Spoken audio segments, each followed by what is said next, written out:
Welcome to the Education Corner, a podcast by Education Choices magazine. Education Corner podcast would like to welcome Mr. Joe Knight, headmaster at the White House Prep School in Clapham, South London. The White House Prep School is a co-educational day prep school for children aged 2.5 to 11.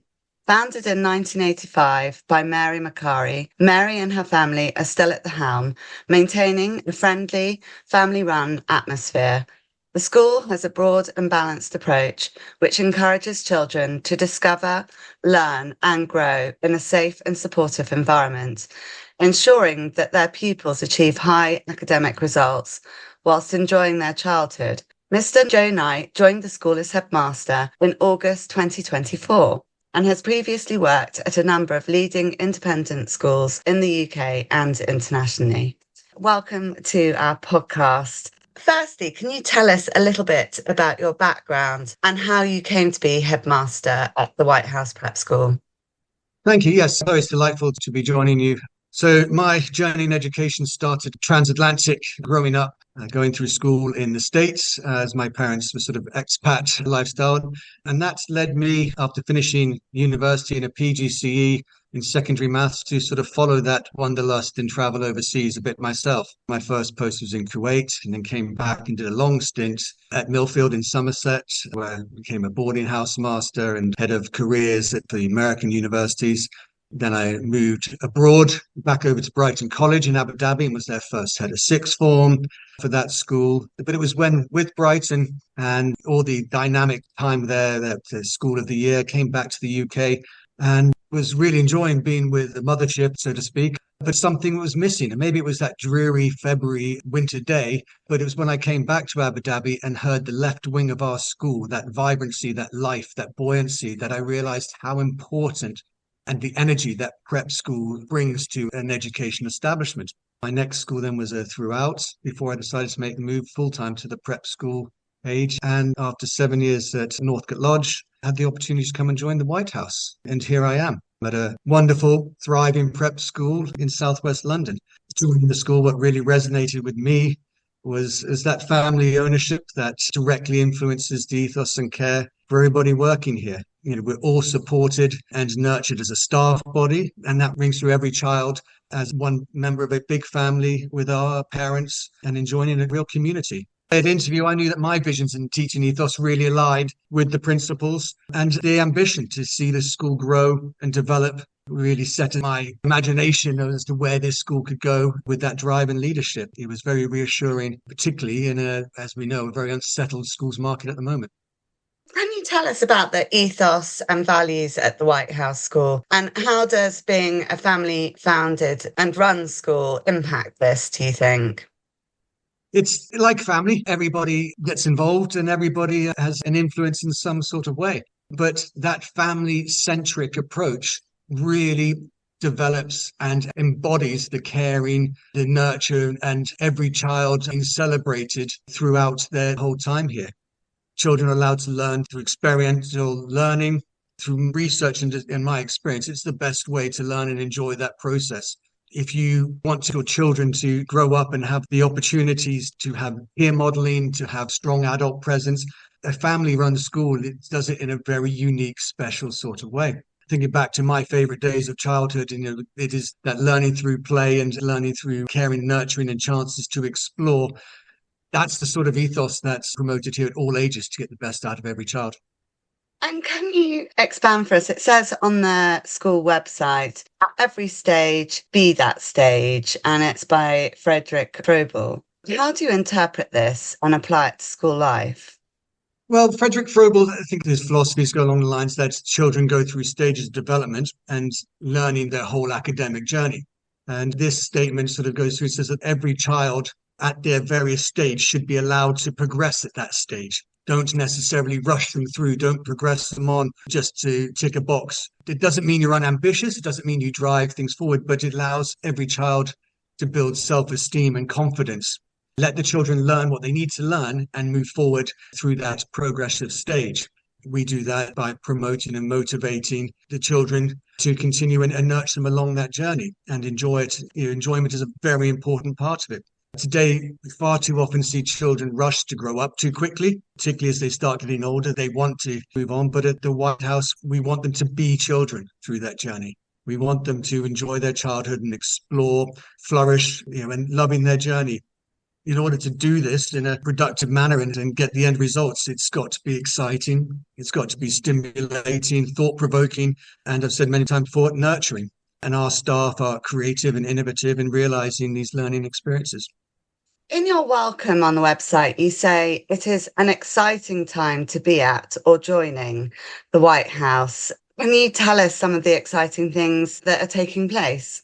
In education on the whole, we're at a very defining moment, aren't we, with the VAT hanging over us for January. And I've heard some education establishments refer to it as an existential crisis in the sector. We know that some schools will struggle and go under as a result of this. But at the White House, I feel that this school is setting its sights on expansion and development, and quite the opposite. We've just had a material change inspection, granting increasing numbers, and we've shown ourselves to be one of the fastest growing schools in the sector. And our Wooden Tops nurseries, which affiliated to the school, have long wait lists on all 3 of our sites, showing growth from the bottom up.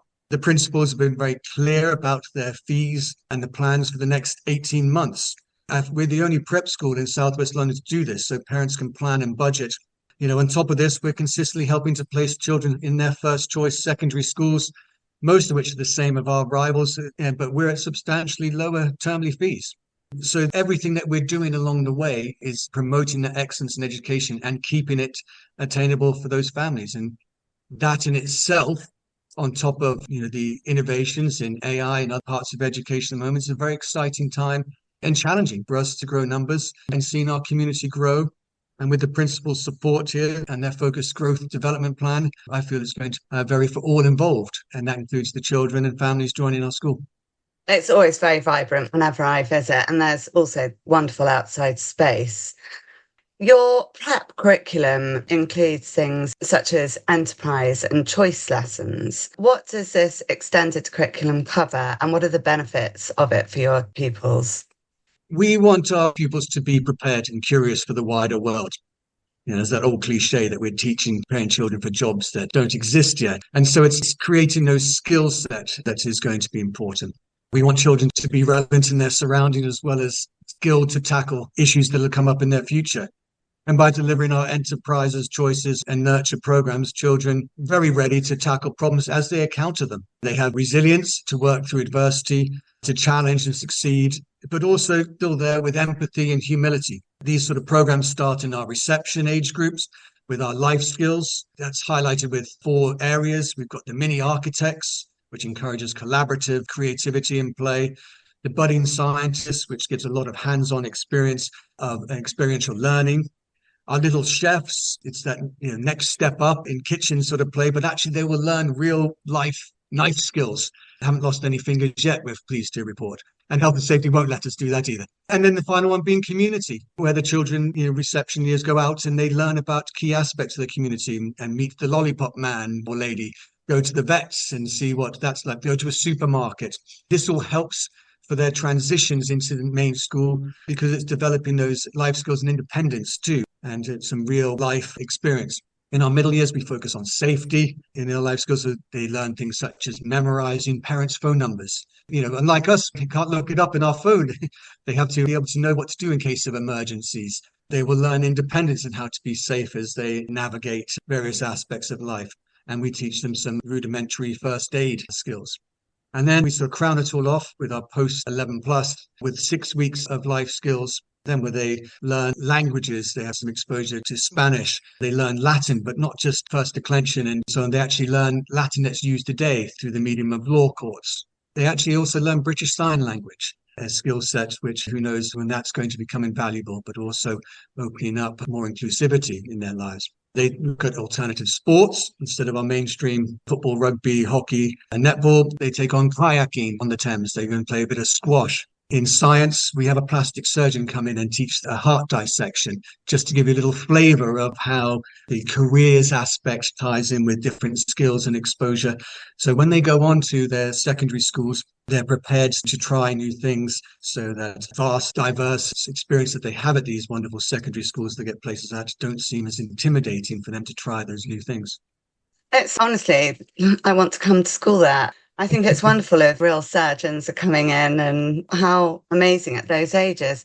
Your pupils also learn about things such as coding from the early years stage. I know that's something I've talked with Grace about before, but I know that she's very keen from a technology perspective to embrace AI and all the different things that we're all dealing with.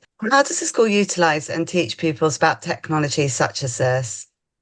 Well, we want to embrace technology to enhance learning and develop skill sets. One of the things today is we're always battling that whole curse of too much screen time, and make sure that we have various other sources of learning. But we utilize an approach of enhancing opportunities in the past, when we embrace our IT. In our lessons with coding, we follow a program called Purple Mash, which goes all the way down as far as reception years, where they'll start working some of those skills and have logins. And they can also then encourage them to self-directed learning, where they can continue this learning outside the classroom, should they have that facility at home. We also embrace other opportunities for those to extend the experience with competitions and challenges. At the moment, we've got children engaging in the ISA's Coding Week challenges. As I said, it starts at the early years of reception, and the Purple Mash does give them that formalities of learning some coding structure.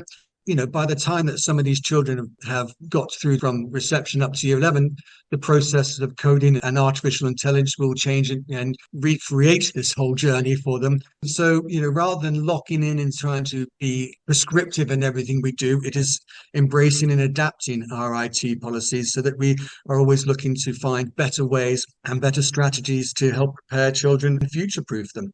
You're right, we're embracing AI, particularly in some of the platforms to extend the classroom through home as well. We have used Atom extensively, and this year we've increased our subscription and gone to Century Tech as well. And that helps not only for preparation for those delightful pre-tests and other entrance tests in year 6, but also allows for teachers to extend, as I say, the classroom to home, to holiday time, and a different learning platform, which engages the children's curiosity a bit sometimes too. But that is not in replace of the traditional teaching and important skill sets such as reading and conversation.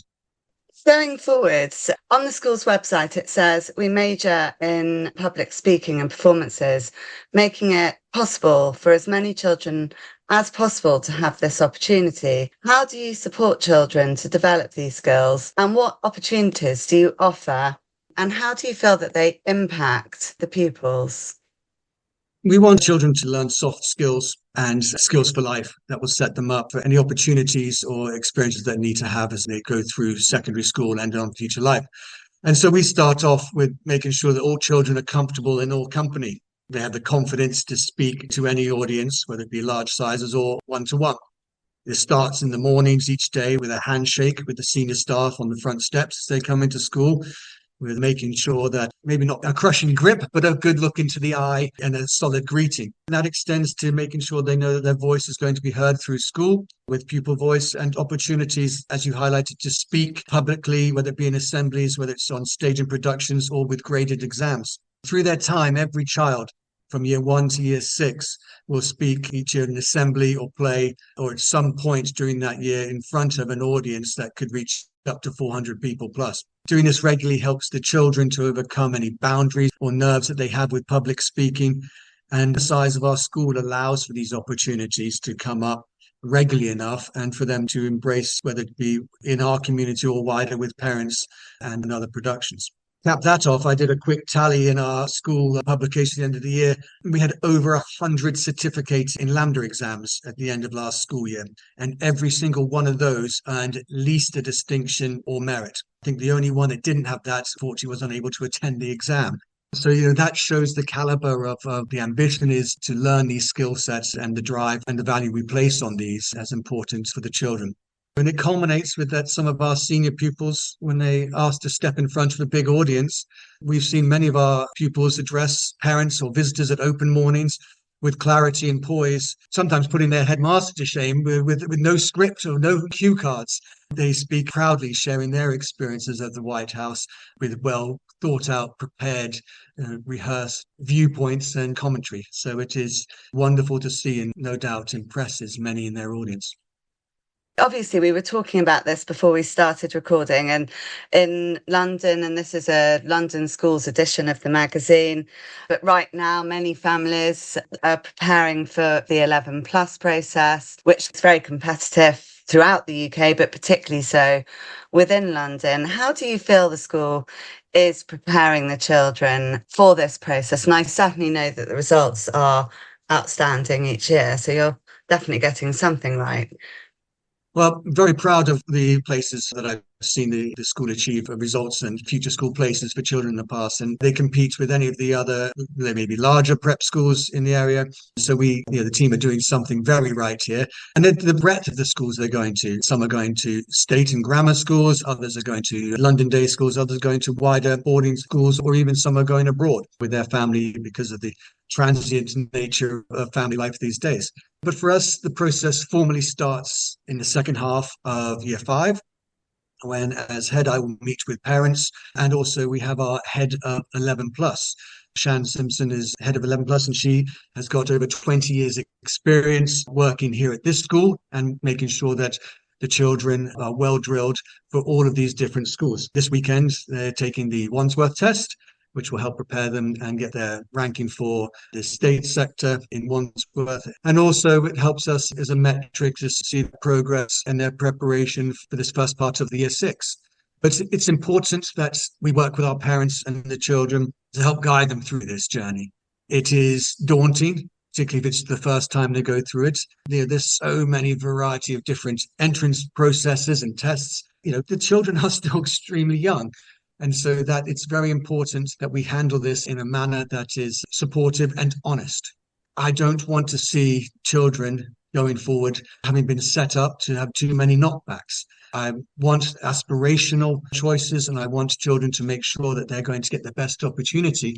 But it's not fair on a 10, 11-year-old to be pushed too far and have too much disappointment at going through that process. So having open and honest conversations with our families about what we and our experience says is the correct choices for their family. That forms a major part of my role, is to keep those communications and links with the secondary schools and make sure I get around and see the heads and the registrars and know exactly where they're setting their stalls out for the next cohort. And we want to make sure that we're very well versed, and I make sure that I live my mantra with my staff. We breathe that culture of no surprises, that we're honest with our parents and well prepared for everything that we say we're going to do and deliver. The great work that Tony did over his many years of placing these children in other schools is something which I'm taking as a very important metric for my success in settling into this role and making sure that we continue to see superlative service for all of our families. We're focusing on London schools in this edition, and this was a question that I threw at the London Schools panel of senior schools a couple of days ago. But how do you think being a London prep school enhances the learning experience for the children? We are in a most incredibly multicultural and vibrant city. London in itself offers so many opportunities to enrich lessons and the learning experience. We've had children go and take fantastic trips up to London Bridge to tie in with various parts of their history lessons. They've got them going to Houses of Parliament recently to visit, as well as other opportunities of going to local parks and our children being able to walk to experience local community assets. It's also the ethnic and nationality diversity in schools is one of those things that it actually adds a much greater and richer tapestry to our community. And it's something that we embrace the multicultural offerings that are available to us. Our parent body embraces many opportunities to engage with the school, whether that's through international days, whether it's through cultural days, and our Parents Association is fantastic in supporting that as well. And that leads into greater EDI and structure that we put into the school. And, it's something that we feel we do very well. And the way that we structure our lessons is to make sure that we really extend the children's learning to promote diversity. And a final question then.